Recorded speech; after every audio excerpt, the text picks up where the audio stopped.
In every presidential election, only one question matters. Which candidate will get the 270 votes needed to win the Electoral College? Our founders so deeply feared a tyranny of the majority that they rejected the idea of a direct vote for president. That's why they created the Electoral College. For more than 2 centuries, it has encouraged coalition building, given a voice to both big and small states, and discouraged voter fraud. Unfortunately, there is now a well-financed, below-the-radar effort to do away with the Electoral College. It is called National Popular Vote, or NPV, and it wants to do exactly what the founders rejected: award the job of president to the person who gets the most votes nationally. Even if you agree with this goal, it's hard to agree with their method. Rather than amend the Constitution, which they have no chance of doing, NPV plans an end run around it. Here's what NPV does. It asks states to sign a contract to give their presidential electors to the winner of the national popular vote instead of the winner of the state's popular vote. What does that mean in practice?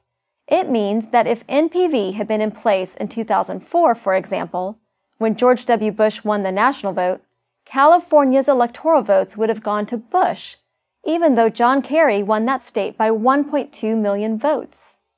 Can you imagine strongly Democratic California calmly awarding its electors to a Republican?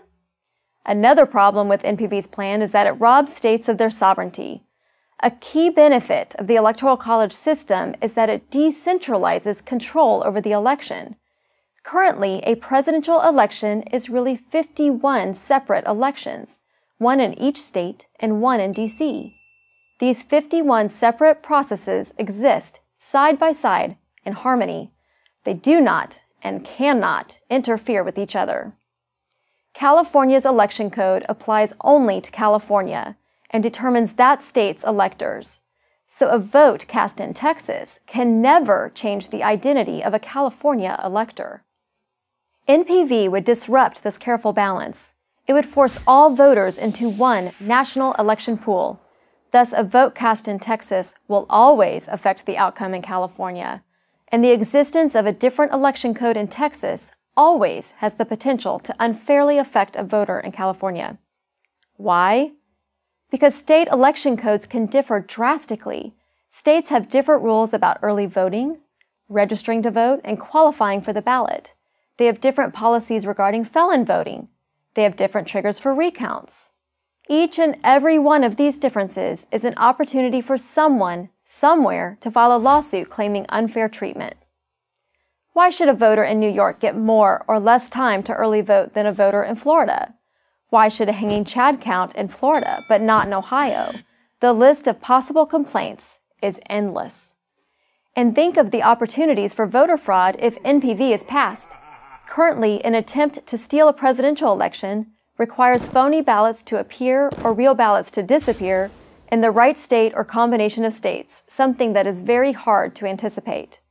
But with NPV, voter fraud anywhere can change the election results. No need to figure out which states you must swing, just add or subtract the votes you need, or don't want, wherever you can most easily get away with it. And finally, if NPV is adopted, and winning is only about getting the most votes, a candidate might concentrate all of his efforts in the biggest cities or the biggest states.